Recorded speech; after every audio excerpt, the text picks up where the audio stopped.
विवेक जी, बहुत बहुत शुक्रिया एएनआई से बात करने के लिए। कंट्रोवर्सी से स्टार्ट करते हैं, तो बताइए क्या हुआ कलकत्ता में बंगाल फाइल्स को लेकर, आपकी जो फिल्म आने वाली है।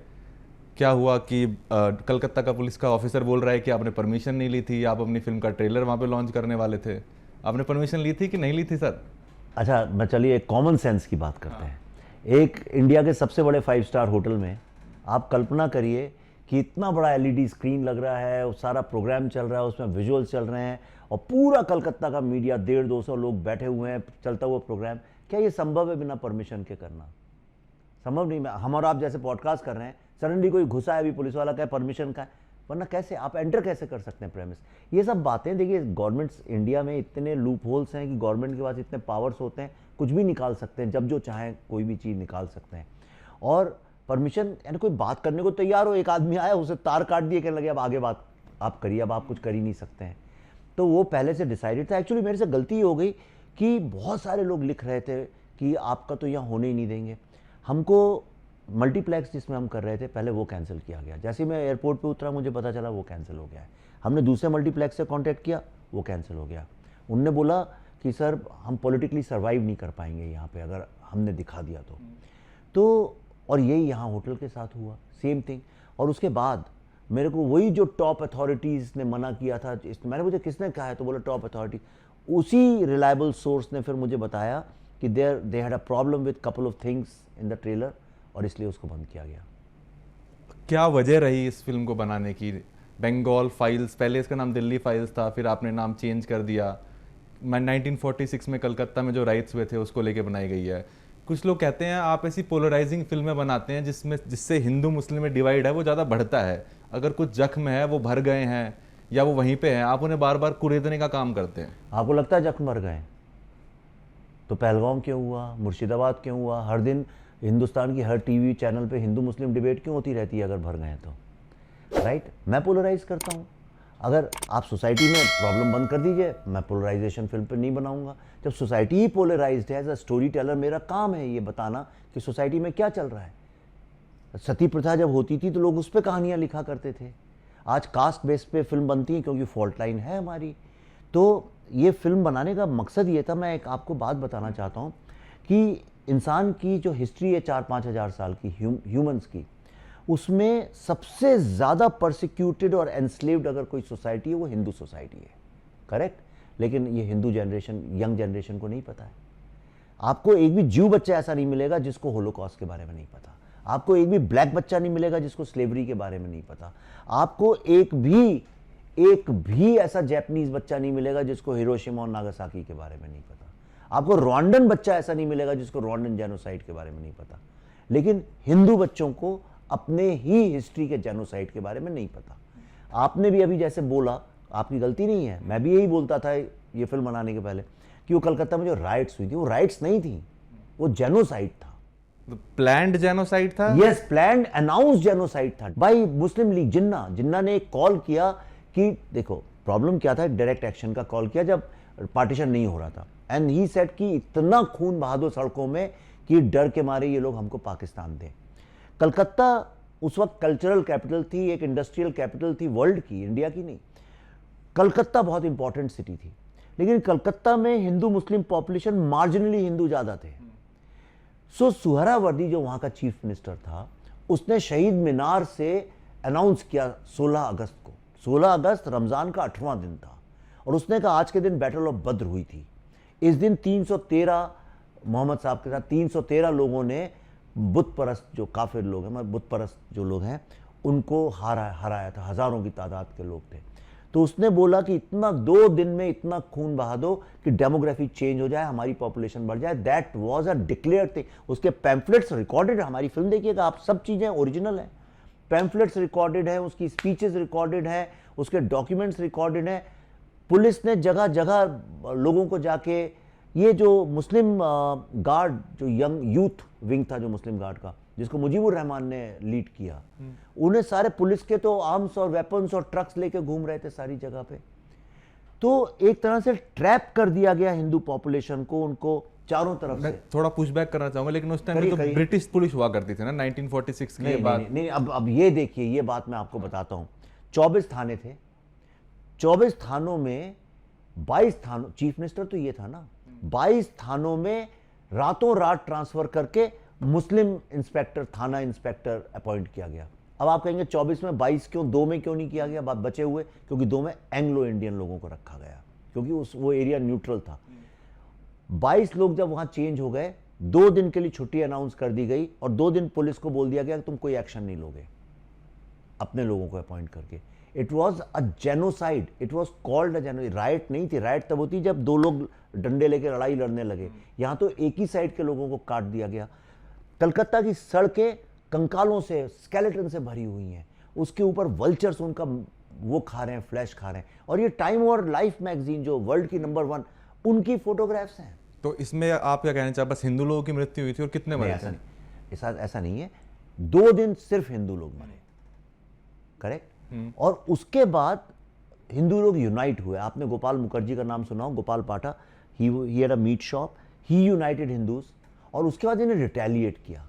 और यूनिटी की ताकत भी देखिए आप, जब उनने रिटेलिएट किया तो उसके बाद फिर सुहरावर्दी हैड टू अनाउंस कि हम इसको बंद करते हैं, और उसका बदला लेने के लिए इनने नोआखली में जेनोसाइड किया। वो तो आपने पढ़ा होगा, नोआखली जेनोसाइड। गांधी जी आज़ादी के दिन वहीं थे, राइट, यानी 6-7 महीने रहे वहाँ पे उनने किया। तो जब इतना ब्लड शेड हुआ, थक हार के फिर कांग्रेस, हिंदू कांग्रेस बोलते थे उसको, मुस्लिम लीग और हिंदू कांग्रेस।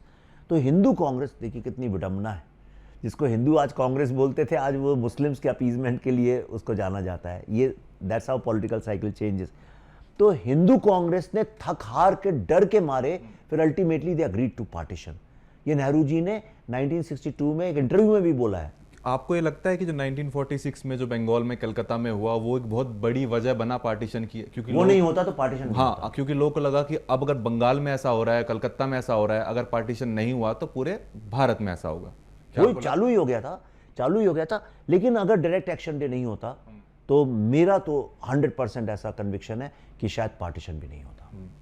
ये आपने फिल्म मेकर, आप कैमरे में दिखाइए, जो आपने टी शर्ट पहन रखी है, ये क्यों पहन रखी है? आप फिल्म मेकर हैं, लेकिन कभी कभार आपको लगता है कि आप जैसे फिल्में बनाते हैं, आपको जो सारा ध्यान होता है पब्लिक का, सारे लोगों का, वो ध्यान आपके उस फिल्म के ऊपर, कंटेंट के ऊपर चला जाता है। As a film maker, as a director आपकी कम बात होती है, और एज ए पोलराइजिंग फिगर। नहीं, मैंने इसलिए किया है, मैं क्योंकि जब भी मीडिया के पास जाता हूं तो मुझसे पॉलिटिकल क्वेश्चंस पूछते हैं कि विवेक जी, आप कश्मीरी पंडितों को कश्मीर में क्यों नहीं स्थापित कर देते हैं?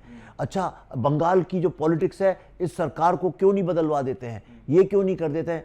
मैं लोगों को रिमाइंड करना चाहता हूं, मैं पॉलिटिकल फिल्में बनाता हूं, पॉलिटिशियन नहीं हूं। मैं फिल्म मेकर हूं, तो याद रखिए, I am a film maker. इसलिए मैंने ये T shirt as my protest against these questions मैंने ये पहनी। तो गोपाल चंद्र मुखर्जी की फैमिली का ये आरोप है कि आपने उनको एज ए बुचर दिखाया है फिल्म में। उनके जो फैमिली ने एक एफआईआर भी दर्ज की है और चाहते हैं कि फिल्म रिलीज ना। फिल्म तो किसी ने देखी नहीं है इंडिया में, किसी को क्या पता क्या दिखाया है, राइट। ये तो अज्यूम करते हैं लोग, ऐसा कुछ भी नहीं है। उनके जो पोते हैं, वो मुझे कई बार उनसे फ़ोन पे भी बात हुई है। अब मैं उसमें घुसना नहीं चाहता हूँ, उनने लीगल कोर्स लिया तो हम भी लीगली जवाब देंगे, पर मैं सिर्फ इतना बोल सकता हूँ, in my mind he is a hero. Bengali जो हिंदूज़ हैं, उनके दिमाग में Gopal Mukherjee is a hero, और मैंने उनको एज अ हीरो ही प्रेजेंट किया है। उनकी ग्लोरी और प्रतिष्ठा इसके बाद बढ़ेगी। अभी उनको भारत में कोई जानता नहीं था मेरी फिल्म के पहले, अब इस फिल्म में अब चर्चा में आ गई तो और लोग जानने लगे हैं, और मैं आपको गारंटी करता हूँ ये फिल्म आने के बाद भारत का बच्चा बच्चा उनको एज अ हीरो मानेगा। तो उनके जो भी आपत्ति, फिल्म देखेंगे सब खुश हो जाएंगे। देखो यार, क्या ये सब टीएमसी के साथ काम करते हैं, और बंगाल में वही बोलना पड़ता है जो बुलवाया जाता है। इतनी किसी की हिम्मत नहीं है कि फ्रीली कुछ बोल सके। तो फिल्म आएगी तो उनके पोते होते सब खुश हो जाएंगे, डोंट वरी अबाउट दैट। क्या लगता है बंगाल में फिल्म रिलीज होगी? इवेंट में जो हंगामा हुआ उसके बाद? नहीं, मैं चाहता हूँ ईश्वर उन लोगों को सद्बुद्धि दे, इसलिए क्योंकि ये फिल्म देखने के बाद सबसे अधिक खुश बंगाली ही होने वाला है। बंगाल की जो ग्रेट रेनेसॉ की जो हिस्ट्री है, बंगाल का जो ग्रेट हेरिटेज है, आप देखिए ट्रेलर में एक डायलॉग है, कहती है जमीन का टुकड़ा नहीं, ये इंडिया का लाइट हाउस है। मैं जिस चीज को इंडिया के लाइट हाउस की तरह प्रेजेंट कर रहा हूं, उसको अगर वो लोग बैन करेंगे तो पांव पे कुल्हाड़ी मारने जैसा होगा। इसलिए मैं रिक्वेस्ट करता हूं उन लोगों को, भगवान उनको सद्बुद्धि दे, और वो ऐसी मूर्खता भरा काम ना करें कि जिसमें अपने ही प्रदेश के लोगों का राइट जो है वो छीन लें। ऐसा वो ना करें। लेकिन अगर ऐसा हुआ तो मैं फिर वही बोलूँगा कि मुझे भारत के संविधान और भारत के लॉ पे बहुत भरोसा है, और मैं उसके सहारे फिर लड़ाई लड़ूंगा। पता नहीं आप ट्विटर कितना इस्तेमाल करते हैं, लेकिन जैसे ही आपकी फिल्म नज़दीक आने की होती है, चाहे वो कश्मीर फाइल्स हो चाहे बंगाल फाइल्स हो, आपकी पुरानी वाली फोटोज होती हैं वायरल चली जाती है। आप जामा मस्जिद के सामने खड़े हैं, वो प्रे कर रहे हैं, तो लोग ट्वीट करते हैं कि भाई देखिए विवेक अग्निहोत्री है, 2014 से पहले हेट स्टोरी बनाता था, बढ़िया बढ़िया मूवीज़ बनाता था, एंटरटेनमेंट देता था लोगों को, अभी ऐसी फिल्में बना रहा है। आपको क्यों लगता है जब भी आप कोई मूवी बनाते हैं वो बीजेपी सपोर्ट करती है और लेफ्ट उसको क्रिटिसाइज करते हैं? नहीं, तो ये तो इसमें तो कांग्रेस भी कर सकती है। जब मैंने द कश्मीर फाइल्स बनाई थी तो कांग्रेस ने क्यों नहीं किया सपोर्ट उस फिल्म को? उन्हें करना चाहिए था। अगर वो करते तो आज कितने एडवांटेज में होते, राइट? उसकी जगह उल्टी सीधी बातें करने लगे वो लोग। आप मुझे बताइए, जब वो हुआ था तब तो बीजेपी सरकार में थी 19 जनवरी को, तो उन्होंने क्यों नहीं किया? वो तो भाई, अगर एक आदमी का पॉलिटिकल एक्यूमेंट ज़्यादा है किसी से तो मैं क्या कर सकता हूँ? मैं पॉलिटिकल फिल्म बनाता हूँ। अब ये सवाल मुझसे पूछना इसी तरह से है कि जब करण जौहर की कोई लव स्टोरी आती है तो भारत के सारे जितनी प्रेमी विंग है या प्रेमी पार्टी है, राइट, वो उसको क्यों सपोर्ट करने लगते हैं? तो आई मेक पॉलिटिकल फिल्म्स। और जैसे ये डायरेक्ट एक्शन डे के बारे में है, तो इसमें आप मुझे बताइए, ये तो टीएमसी भी इसको सपोर्ट कर सकती है। अरे हाँ, हमारे यहाँ हुआ था ये, let's support this film, let's show it, इसको टैक्स फ्री करते हैं हम बंगाल में। क्यों नहीं करते हैं? वो बंगाल की ग्रेटनेस की बात करती है, बंगाल के ग्रेट लोगों की बात करती है film. What Bengal has lost, Bengal का जो इंडिया का एक जनरेशनल ट्रॉमा है जो हम कभी एक्सप्रेस नहीं कर पाते हैं, बंगाल अगर वो करेंगे कितने लोग हील हो जाएंगे। हर घर में बंगाल में इसकी स्टोरी है।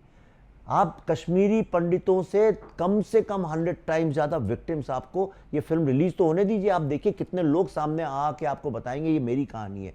ऑलरेडी हमारे ट्रेलर के नीचे कमेंट्स पढ़ो आप, एवरीबडी इज राइटिंग, हाँ मेरे दादाजी ये कहानी सुनाते थे, हाँ मेरे पिताजी ने बताया था उनके साथ क्या हुआ था, मेरी माँ ने बताया था उनके साथ क्या हुआ था।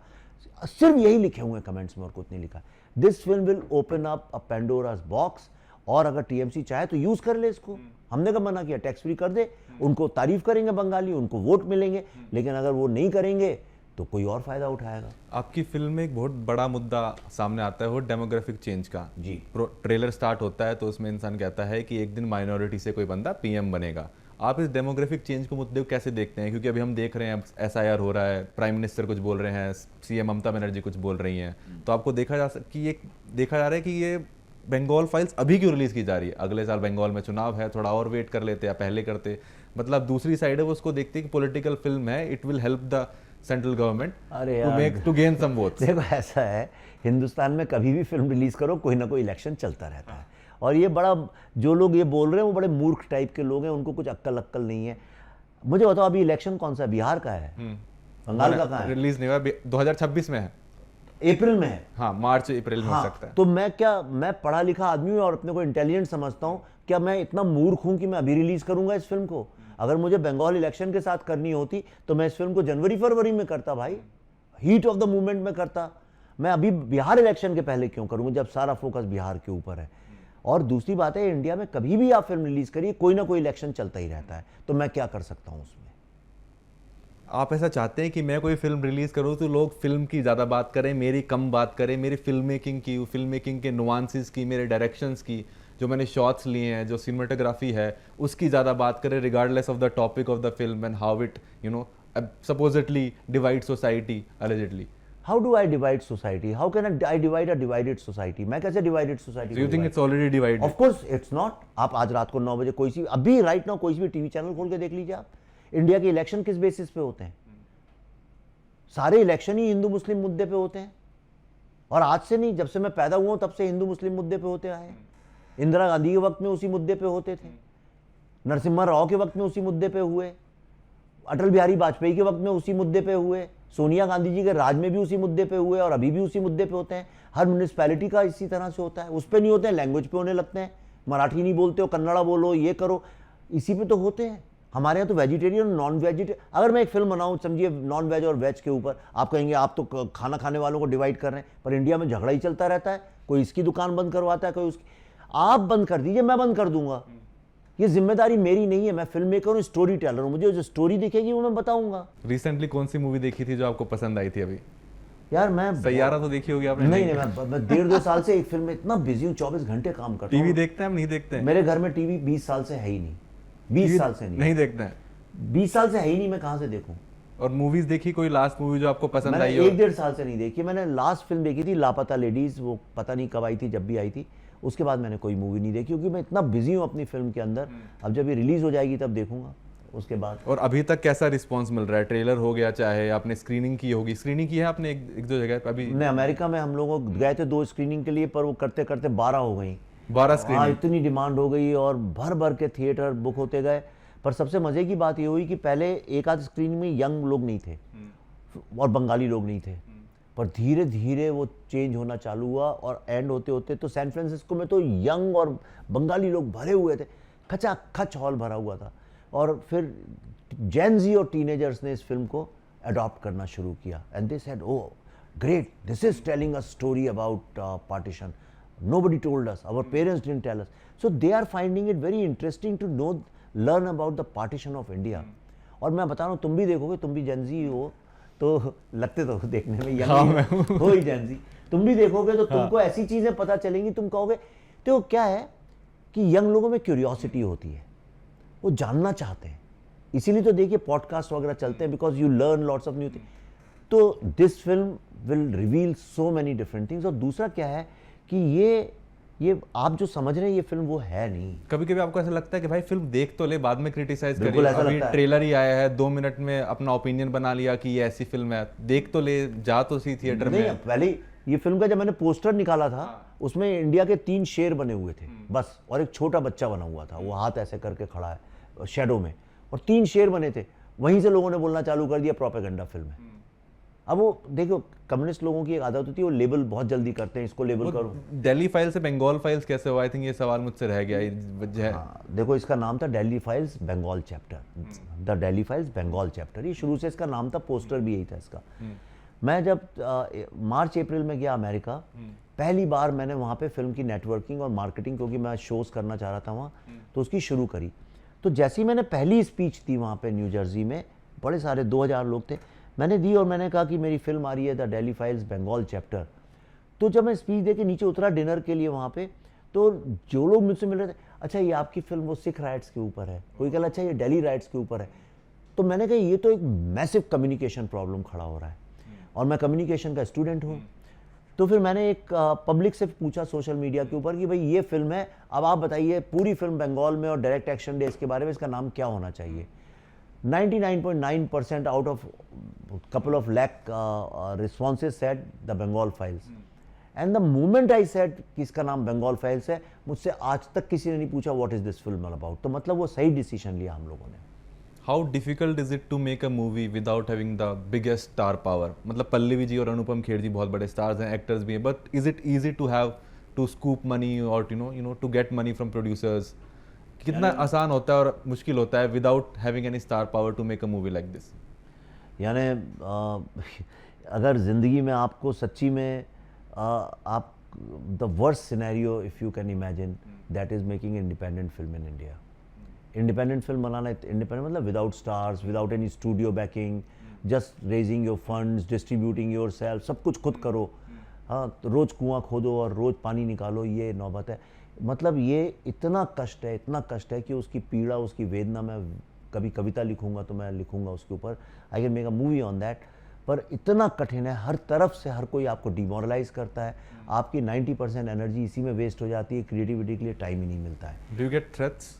ऑफ कोर्स, मैं फ़ोन देखोगे मेरा, तुम हिल जाओगे देख के। मैं मेरी बेटी को, मेरे बेटे को, मैं they dragged your family also and बहुत ज़्यादा, इसीलिए मैं बहुत ज़्यादा, मैं पिछले जब से कश्मीर फाइल रिलीज़ हुई है तब 3 फतवे मेरे नाम पे इशू हुए थे, तो तब से अभी तक मैं अपने बच्चों के साथ एक बार गाड़ी में साथ बैठ के नहीं गया हूँ कहीं, नॉट इवन वंस।